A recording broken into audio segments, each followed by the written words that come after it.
Yeah, I mean, you have a Kongregate page, which is duels, and you can earn achievements and post your Microsoft. I'm going to ask people to take their seats. We're going to kick off the final panel of the day.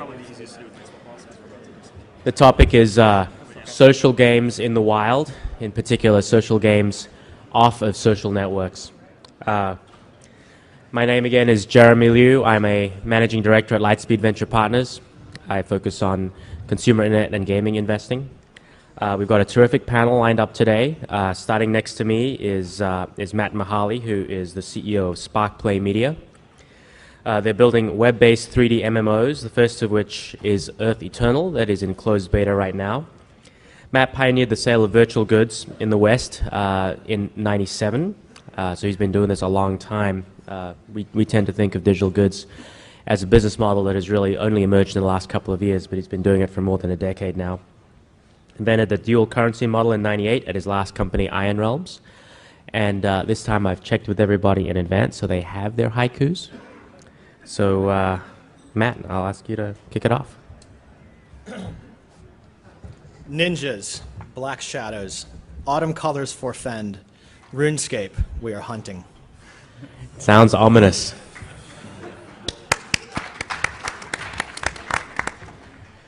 Sitting next to him is Daniel James, the founder and CEO of Three Rings. Three Rings was founded in 2001 to develop the casual MMO Puzzle Pirates.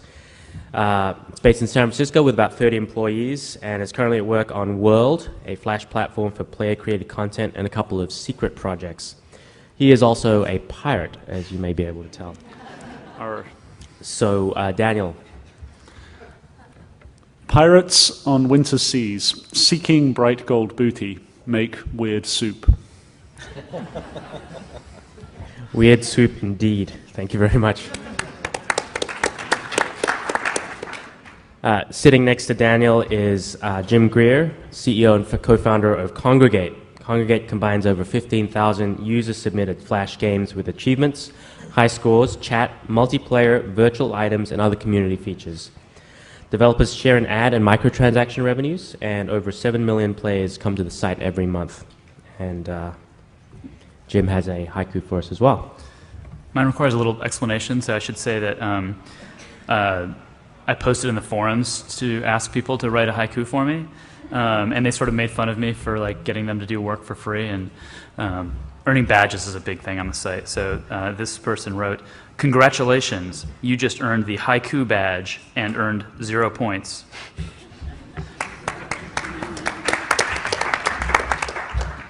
And we've been trying to buy a little time for Andrew Busey, who's the CEO of Challenge Games, on the end, because he's been frantically writing a haiku as the rest of the panel has been reciting theirs. Challenge Games makes engaging, accessible, short-form games where players collect, trade, and play. They have 5 games in market, including Duels, Baseball Boss, Warstorm, Planet Storm, and Mech Duels. Andrew. Really hate haiku, but I am from Challenge Games. Now haiku is done. That's very metaphysical of you. Thank you. Terrific. So, you know, this whole conference has been focused on the topic of social games, and just about everybody that we've talked about has been talking about games that are already built on social networks. We have 4 companies here today who have built games businesses off of social networks, and I think would argue that there's a high level of sociability around the games that they are building. So, you know, I think the obvious question is, you know, what is it that makes a game social at all? You know, why don't I kick it off with Andrew and ask you, what do you think it is that makes a game social if it's not living on a social network? I think that social interaction makes games social. I mean, a social network isn't the only way for people to socially engage with each other. I think, you know, social networks are an enabler of social behavior. They certainly make it easier for users to engage in social behavior, and they certainly enable a lot of viral activity, but that's not the only way to achieve those things. I think in some ways, you know, some of our games are more social than the games you would find on a social network. So many games on social networks, you sort of have the paper cutouts of your friends around you that you kind of interact with in sort of a really non-interactive way, whereas in most of our games, you're playing directly against other players. You're you're actually trading with them. We do have active virtual economies. So that creates a different level of social engagement that doesn't necessarily, it certainly exists in some Facebook games, but it doesn't exist in all of them. So I think there's a lot of ways around how people interact and trade and compete directly against each other that enables a bunch of social interaction. So you would say that social games is about the engagement between players, not necessarily about people playing with their friends. I think that's true. I think that, I mean, obviously that's a deeper level of social engagement if you're playing with friends that you know in real life. But, I would say even if you look at the way social graphs have grown on Facebook, that there's probably a series of nested concentric circles that, in the middle there's people that you're really good friends with, but then there's kind of expanding circles of pseudo friends, and people joke about Facebook friends now that aren't really your friends, and even there's social games where you make people your Facebook friend, but they're not your real life friend. You're just doing it because of a game mechanic, which I think in some ways is kind of corrupting the social graph a little bit. But that type of, that just because it's in a social network, it also doesn't mean that they're actually your friends or serious friends. So you said something interesting before, which is you're not actually playing with your friends, you're playing with a paper cutout of your friends. Do you want to just talk a little bit about what you mean by that? In a lot of the Facebook games, especially the ones modeled on the various mob and mafia types of games, you might have a list of friends and a leaderboard, and you have your crew, but you don't actually interact with your crew. It's just a mechanic. It's no different than collecting money or getting, a shotgun or some other item. And so really, you don't actually do that much with that friend. And obviously, this is not in all games. There's plenty of games that do have higher levels of social engagement. But in many cases, your friend is just another mechanic for you to collect, and it's just got somebody's name on it. And you've been basically manipulated into exploiting that friend as a social and viral mechanic.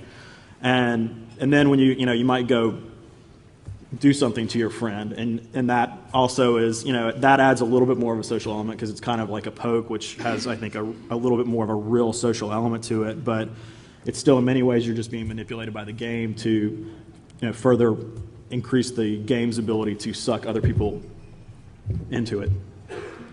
So you use terms like manipulated into exploiting your friends and getting sucked into to pull it. So it sounds like you're a little negative on virality as a mechanism. We'll come back to that topic in a little while, and the idea of whether or not virality is at odds or orthogonal to gameplay and fun. But I want to just dive a little deeper with the rest of the panel and talk a little bit about what social means if it's off a social network. Jim, you have a lot of social engagement around games, if not necessarily in games. Do you want to talk a little bit about that? Sure. So Kongregate, for those who don't know, is a lot of single-player Flash games for the most part, and so we've created a sort of massively multiplayer game around playing lots of single-player Flash games. So in a sense, it's like Xbox Live for browser-based games. So people earn achievements, hang out in chat rooms, and build up their profile and level up by playing lots of little games. So it means the developers can focus on the gameplay, and we have a huge variety. I mean, the variety of different kinds of games and the number of fun games on Kongregate is probably higher than Facebook because they're just all over the map. Because the developers aren't really focused on metrics as much as they are.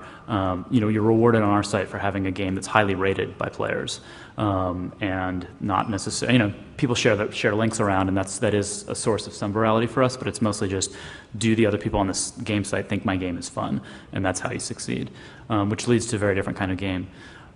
So we are also, however, moving more into actually real-time multiplayer, not so much the asynchronous kind of social game that's on Facebook, but literally, having communities within the games, 2D, MMOs where you're playing co-op with other people, and helping small developers to create this kind of game. So I guess on the core social element of our site is, I'm good at games and I want to show that off. It's like gamer score on Xbox Live. I have my profile, I'm leveling up.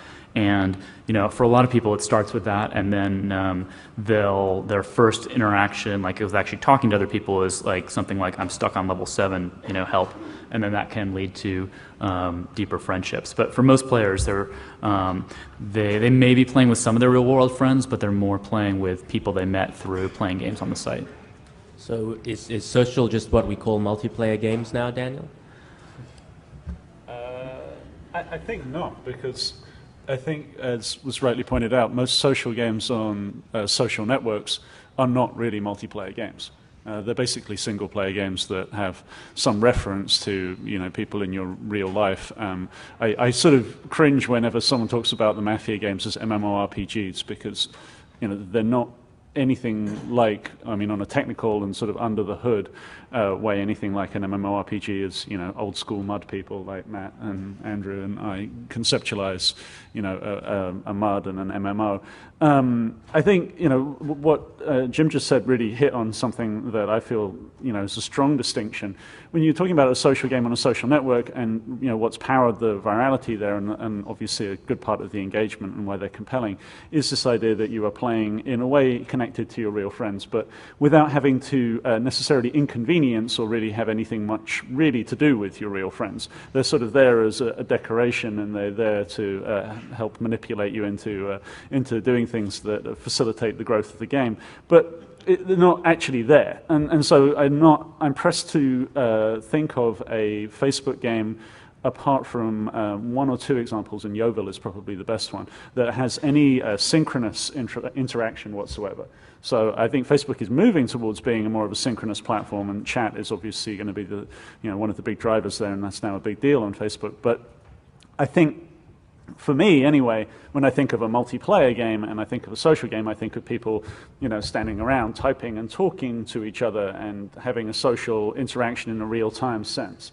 And so that I think, the synchronous aspect of certainly the types of games that we've spent our time making, and as far as I know anyway, what Matt's making is different and materially different. Not least because when you look at Facebook, it's kind of hard to make those games succeed right now, or at least few people have done it. I think another interesting sort of tangent to that is that when you talk about social games and social networks, you've got a lot of people playing with, again, in this loose sense, with their real friends. But I believe, and obviously, this is conjecture, that the compelling aspect of gameplay and of a multiplayer game like a MUD or Puzzle Pirates or a World of Warcraft is actually to make new friends. So I don't necessarily think that a lot of people are coming onto a WoW or whatnot with the idea that, I'm going to drag all my real friends over here. They're coming on and they're actually meeting a bunch of new people, and their guildmates may be all over the world, and they're not in any way necessarily connected to their real life, and actually they like it that way, because I think certainly looking at a lot of people playing Puzzle Pirates, they're not necessarily keen to have their little world that they've discovered and they've nurtured invaded and related to their real-life relationships at all. It's something that they own, and the connections that they've made with other people via that experience are, without boundary and don't refer to their real person at all very much. And I think that's a very fundamental distinction that we really, we're in the Wild West right now. We have no idea how this is going to shake out over time. Does it mean that people make friends on Facebook? I know a lot of the Puzzle Pirates players have now, gone onto Twitter or Facebook and made friends with the people that they met on Puzzle Pirates, and so now they're real friends, but they've never met. And I think all of this is, fascinating landscape. So what do you think, Mark? Is social games about playing games with your friends, or is social games about making friends with the people that you play with? I think it's both, depending on who you are. I know a lot of people that play. It's not on. Sorry. I know a lot of people that play, in a World of Warcraft guild with their spouses or their real friends, but, I've been witness to just as many people over the years that have, that were initially strangers on an MMO or on a MUD, and that met because they got together in an even more social environment. So they got together face-to-face, for example, at meets, they call them, or at like BlizzCon, and created very lasting, permanent social bonds there. And that's something that, to touch on what all these guys have said, that's something that existing Facebook games don't really allow you to do. I think the closest I've come to making a new friend in a Facebook game is probably Parking Wars. Nicole Lazaro and myself were both parking on Dan Street a lot, and we both saw each other there a lot, and we ended up becoming friends because of it. But yeah, exactly. But other than that, I don't think they really encourage a lot of social interaction. I think also we're using the word social in two different contexts here, right? There's games that are played over the topology of a social network, and then there's games that are actually encourage and have social behavior within them, and it's not the same thing, even though we're using them the same way.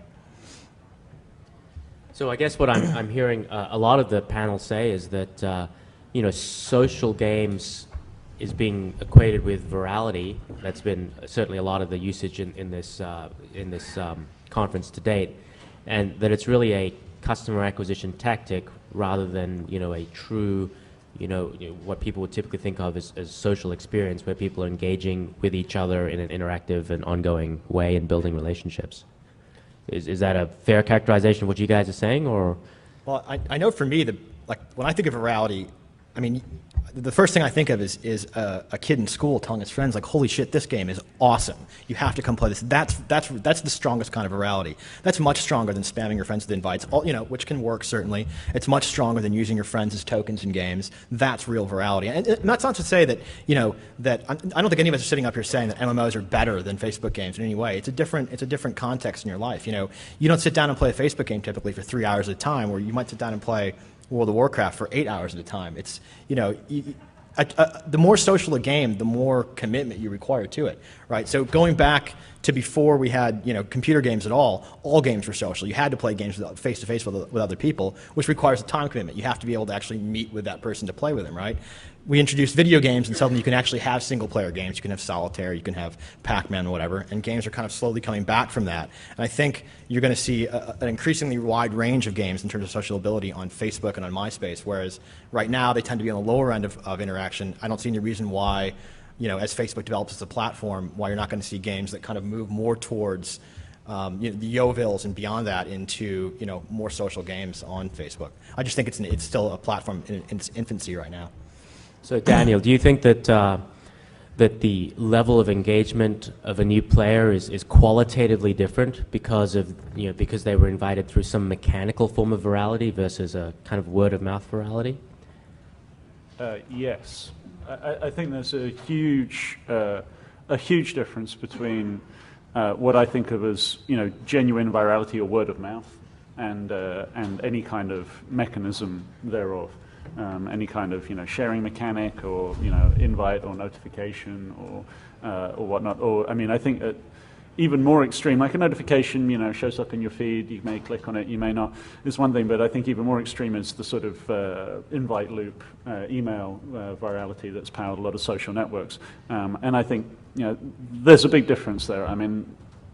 I think it's very hard, obviously, to create genuine virality, and there's very little in terms of a playbook to do so. Basically, you have to make something astonishingly awesome that people find incredibly compelling enough to actually tell their real friends, or tell everyone in the world, blog about it, do et cetera, and that's hard to do. Whereas it seems, and I'm no expert on this, it seems like there's more of a playbook to creating various kinds of I can't think of the right word, automated virality, let's say. It's, something that can be manufactured and is helped considerably by metrics and analytics and so on, and moving the button left to right and all of that good stuff. So I think there's a big distinction, and I think, obviously the holy grail to my mind is having, a word of mouth snowball, like, for example, I'd say Club Penguin, for example, had this in the playground analogy that Matt used. The kids at school went crazy because it was the first time they experienced a game like this, and they told all their friends. And that was in, unstoppable force. Now, they had a big, to start the firestorm, they had a napalm bomb in the form of Miniclip dropped in the middle of the forest. And the forest was a virgin forest, never played that kind of game, so, it blew up. It's hard to replicate that. Another kids game, even launching on Miniclip, is not going to get the same thing. You're saying that Club Penguin was a napalm bomb dropped in the middle of a virgin forest? Actually, I'm saying that Miniclip dropped the napalm bomb and Club Penguin was the forest fire. Thanks for clarifying that. So, Andrew, we heard a lot about kind of the playground word of mouth virality. Your games tend to not skew to the playground. Can this word of mouth virality work for more grown-up games? Yeah, I think it can. I think that, obviously virality is a type of customer acquisition. It requires, I think, a higher level of integration, but there's a lot of other customer acquisition models. Word of mouth and this sort of firestorm virality is certainly possible, and we certainly see a large amount of traffic that comes from things that we would attribute to that. It's a lot more difficult to track than Facebook-driven virality, because you don't get all the data, but especially if people are just typing in the URL because they heard it from somebody else. So, I mean, it's just difficult to totally understand that to the way that, we saw in the last presentation. But yeah, it's certainly there, and we certainly see it. What proportion of your new users would you attribute to this kind of word-of-mouth virality? It's hard to say. I mean, I would say 30 to 50%, depends on the game. I know at Iron Realms we found that word of mouth exceeded every other method of customer acquisition combined. It was at least 50 to 60%. It was astonishing.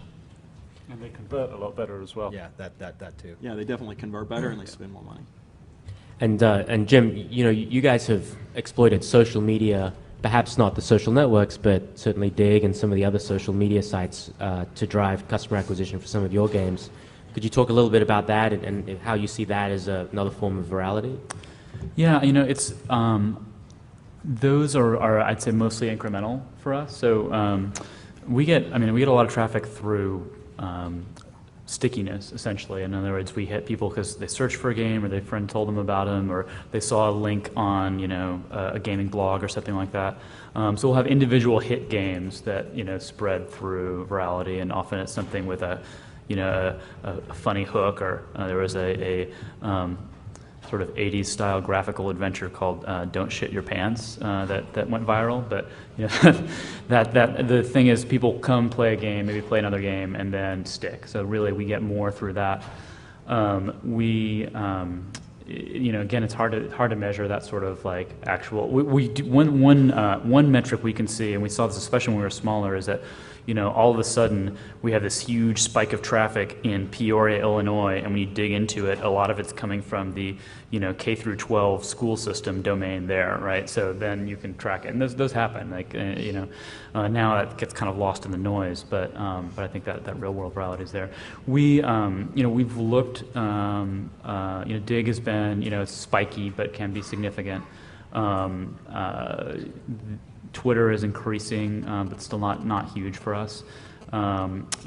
Facebook we were actually Facebook Beacon launch partners, which was very controversial when you find out your wife or your husband bought a diamond ring and it wasn't for you, or something like that on Amazon. When you find out that your roommate played desktop tower defense, that's not so controversial. So actually our players mostly liked it a lot. And so we like that kind of passive sharing. We don't really, heavily encourage people to post stories to Facebook, but we would like to do more of that passive connect. But that's something that Facebook kind of goes back and forth on how much they allow it because of people gaming the system. So I'm curious as to the four of you. Three of you guys launched businesses before Facebook opened up as a meaningful channel. Have you guys looked at using the social networks for distribution, and what's been your experience? Maybe starting with Andrew. So, we certainly do use the social networks for distribution. We do use Facebook Connect heavily. We do have the ability to invite your friends inside of our games using Facebook Connect, and we will in the future offer hybridized games that exist both inside Facebook and outside of Facebook, because we certainly think that there is a lot of opportunity to extend the aspects of social engagement across social networks. There definitely are real opportunities there, and I think we're starting to see some games that leverage the real potential of that, and I think that's going to become a bigger and bigger thing as games evolve and as Facebook and other social networks evolve. And so I think there's going to be a lot of opportunities to create a whole new class of games that really combines aspects of the social engagement that we've talked about, that kind of is more about people actually interacting with people and people interacting through social graphs and social networks. And so I think there's a ton of opportunity there, and that we're just at the tip of the iceberg. So right now we use Facebook Connect as as a marketing tool, really, as much as anything else, and as a way to make it easy for users to play the games. But over time, that's going to evolve a lot. Jim. So how do we leverage the social networks to? Have you heard, you guys initially when Facebook opened the platform, you chose not to participate in the platform, at least initially, and you'd love to hear kind of why that was, and then at what point you decided to engage? And I'd say we sort of stuck our toe in it. We took 7 single-player games and kind of did a Jetman style, challenge your friends kind of thing, and it did okay. But really, our goal is primarily to be a destination site. That's just kind of the whole culture of the company, and so. We saw that, yes, we could keep doing this and add new games every month and, build a sort of Facebook audience. But, we actually want them to come to Kongregate. And that's, that's how we think about our community. We don't really want to split into 2 separate product lines, or as really ends up happening, dozens and dozens of products as you multiply by the different games on the different networks. So we sort of decided to pull back on that and focus on being a destination site, which means that we have not grown virally, but we've grown very steadily through basically stickiness. We grow like 8 to 10% every month, and without a lot of churn. So I think we're continuing to look at it as we can do it, and I think it's more like a really classic Facebook Connect partner for us. It's like their players come to us saying, "Hey, I want to share the achievements that I earn, on Facebook. I want to connect with my real friends." So we haven't done it yet because it's kind of that platform has been a little bit of a moving target, and we want to be efficient about it. But I'm sure that we will, and with other probably with Twitter as well in the short term. And Daniel, have you seen much success in the ability to pull people from a Facebook version of a game into a destination site? Well, we haven't launched any Facebook versions of games per se yet. We have some apps, or we're doing some experiments, and we are pushing into this area now. So I guess the earlier question, which was if you could start again now or something like that, essentially, like would you go into Facebook? I'd say yes, and I would. So all you guys here are doing the right thing. Keep it up. Facebook all the way. I think it's really hard to, when you hear a $100 million revenue number being knocked around, and you're seeing daily active users in the 10, 12 million range, and for a particular app, going from 0 to 3 million daily active users in a period of 5 months. I mean, as a business person, you'd have to be. It's challenging not to be, have your head turned by that. I mean, it's clearly an extraordinary opportunity, and I'm hard pressed to think of many sites that have managed, destination sites that have managed that even with extraordinary, genuine virality, and assisted by. So I think YouTube is probably the closest I can think of in that category. And actually, backing out a bit, when we conceptualized World 3.5 years ago, one of the sort of hooks in terms of our distribution plans and acquisition was to go viral by people embedding their stuff on their MySpace profiles. It was 3.5 years ago, and we thought that would be a big deal. They'd put their room or a game on their MySpace profile, and people would find it, and that would be a viral mechanism. And that kind of isn't quite such a hot idea anymore these days.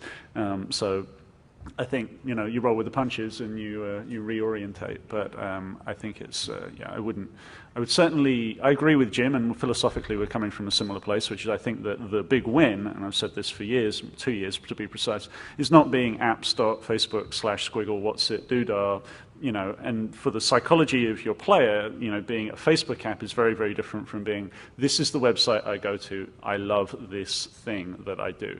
And I don't dispute that many of the Facebook games have got that level of engagement and have, that level of enthusiasm, but I still believe that the internet is still the internet. Facebook is not the new internet. And being a destination site is ultimately a bigger win, I'm not so bothered about owning the customer in the sense of do they play through Connect or do they log into my site, and that doesn't bother me so much, but I think the psychology of being a top-level domain is still important. Matt, your business was launched after there'd been some established successes on Facebook. Tell me a little bit about how you thought about how you wanted to launch your business. Well, actually, it was launched before the Facebook API platform opened up. Okay. So January '06 or so. But Sparkplay, yeah. Well, the other one was '97. But I really can't add much more besides what Jim and Daniel have said. I mean, I think we're going for a destination site as well, and at the same time, I think Daniel's right. The opportunity on Facebook is large enough that to ignore it is, probably not the smartest move in the world. You know, so you guys are doing the right thing, but I look at it more as one other channel of customer acquisition as opposed to the channel of customer acquisition.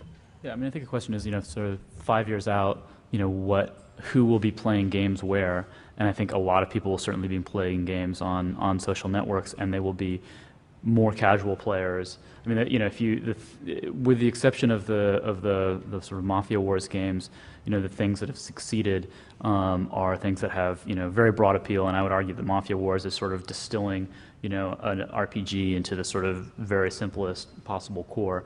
And if you look at the amount of money that's spent on games, you know, people who are, you know, more hardcore players, you know, do spend more money, and they will go where the best games are, and not necessarily with what's pushed at them on a social network. So I think depending on the kind of game that you want to make, you know, you have one strategy or another, or blend both as appropriate. So that's actually an interesting observation. I think we heard in the first panel of the day that many of the people who play the games on the social networks would not consider themselves gamers. How would how would the people that play your games describe yourselves? Maybe Andrew, starting with you. Do they describe themselves as gamers? Is this a hardcore works better off Facebook, and, you know, call it casual works better inside social networks? So I would say that in almost all of our games, people would call themselves gamers. I would say the one exception would be we have a game called Baseball Boss, and we have a lot of people that play that game, but really what they do is collect virtual baseball cards. They're not actually playing the game part. I would actually say there's a lot of Facebook games that fall in that category where I wouldn't really even say, like, if you took the game part out of our Baseball Boss game and you just let people collect and trade baseball cards, I don't think anyone would call that a game if we weren't a game company that controlled the site. And so I think if you look at a lot of the things a lot of the games that have come up today and are, you know, popular on Facebook, not all of them are actually games. They're just social spaces where people engage in things. And that, you know, that's an important thing, but it's not a game. It's a different thing. And, you know, people have been doing chat and, you know, chat-like things on the web with avatars and all sorts of stuff for 10 years now, and Facebook has really enabled another level of advancement around that, and virtual goods have enabled another level of monetization. So it's created a new, you know, hot topic, but, you know, really a lot of those things aren't games. But I do think what Facebook has done is expose things that are more close to actual games to a broader audience and made it sort of more socially acceptable to engage and play with them. And that, I think, is good for anyone in the game space, because the more, and it's this, you know, the Wii did the same thing with consoles, right? The Wii brought gaming to a bunch of people that never would have thought of themselves as gamers, because they added this sort of social fun factor, and they made it sort of accessible to a much broader audience that probably before the Wii came out never would have thought about buying a game console before. And so Facebook does that for web games as well, and that's a great thing for anyone that makes games, I think. Facebook social games are the gateway drug for the rest of the industry? I'm sure that they probably help. Terrific. Well, you know, in the interest of keeping things on time, I'm going to turn this over to questions from the audience. And if you would just hold until you know, a microphone gets brought to you. If there are anyone that has any particular questions in the front here, if you could just hold until the microphone and just announce who you are. Yeah, I'm curious what you would consider reasonable customer acquisition costs. Could you just say who you are, please? My name's Lauren Lanning. So, well, I'll pay $30 for a customer, not a player, a customer, but, you know, a spending player. Yeah, I mean, on Puzzle Pirates, we average a $150 lifetime value for a paying customer. So, you know, sure, I will give. I mean, we commonly do give a substantial fraction of that to partners over the long haul. Paying it up front is a more challenging prospect, just in terms of pure cash flow. Like, you know, I too would pay $30 for a customer, but I would be very cautious about paying that up front until I understood that those customers were going to fulfill the average and not be chaff. Having unfortunately set fire to a not small pile of money on customer acquisition, sort of CPA-based customer acquisition, we've become rather cautious about paying, you know, when we thought a registrant was going to be worth $2 and they turned out to be worth 50 cents, you know, our fingers got a little bit burnt there. In fact, it turned out quite a few of them, not huge fraction, but a fair number of them were being driven from Facebook via incentivized offers on Facebook apps, and those guys were worthless. So in our case, our model is still in about 95% ad driven. So we acquire cheaply for the most part, and it's certainly not $30. What we're trying to be is more of an acquisition vehicle for people with virtual item-based games. And there's an increasing. I've talked to probably 10 to 12 companies at this conference that are doing games that would be more at home on a destination game site than necessarily a social network, because they are more sort of core or more like an MMO, more synchronous. So we're a place that those guys can acquire players cheaply, and then we do a rev share. So we're sort of an MMO hub for. I mean, in a sense, we're a social games platform for more hardcore social games, and that's a big direction we're taking. If those take off and those are microtransaction based, then we as a company will be able to spend more to acquire players as well. We rely heavily on analytics, so it depends on the source of the traffic and the particular game. So all of our games have different LTVC numbers, and so just like the previous presentation, it's understanding what the customer acquisition cost is and what the LTVC is and what the quality of the traffic source is. So different traffic sources deliver different value of customers, and so we constantly change our models based on what we see the traffic looking like from various sources of customers. Do you want to give a range? Not really. We can take one more question. In the back there. Hi. Could you say who you are, please? Bipul Sinha from Bloomberg Capital. We are a venture capital firm. Jim spoke about a destination site where people gather and play games. How about digitization and using the scale of internet, not just the social network, to actually get the scale? Could you rephrase the question? How about digitization so that bloggers can embed the games on their blogs and using the scale of internet to get the user traffic? So I think the question is, what are some alternative methods for customer acquisition on the broader internet other than social networks? Right. So I think it's specifically widgetized games. So playing video on your blog appeals to a lot more people than having a game on your blog. I mean, usually, blogs are about communicating something that you're interested in, or something funny or something cool, and not necessarily, videos work better for that than games. So I think there's been a lot of, something comes up a lot. Addicting Games does it. There's a couple other companies that do it. I don't think it's a huge source of traffic for anybody in terms of games. They tend to be physically a little bit too big to fit on your average blog or whatever. So it's, but in a more broad sense, I mean, all the rest of these guys here, buy ads, and some of them buy them from us, and they can do that pretty economically if they make it work right. We actually just get a ton of link referral traffic. So there's, our number 2 source of traffic, 3 source of traffic is a site in Sweden, in Norway, that probably nobody in here has heard of, but links to our site every day and sends hundreds of thousands of Norwegians. So it's which is they're great people. But it's more links and referral than embedding. Great. Well, I'd like to thank our panelists, Andrew, Jim, Daniel, and Matt. Thank you.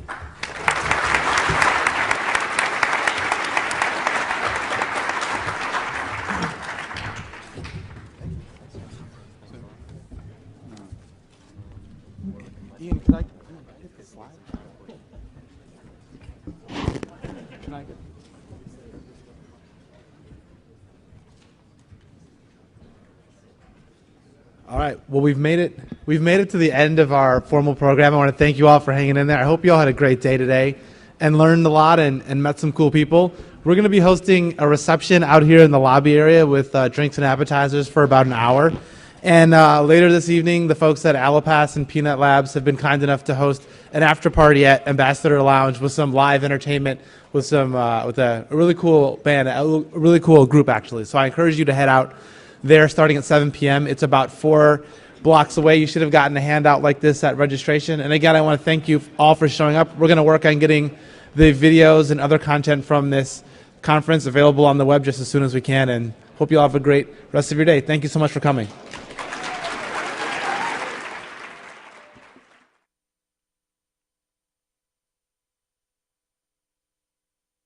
Oh, you're a good counterbalance, you know, like.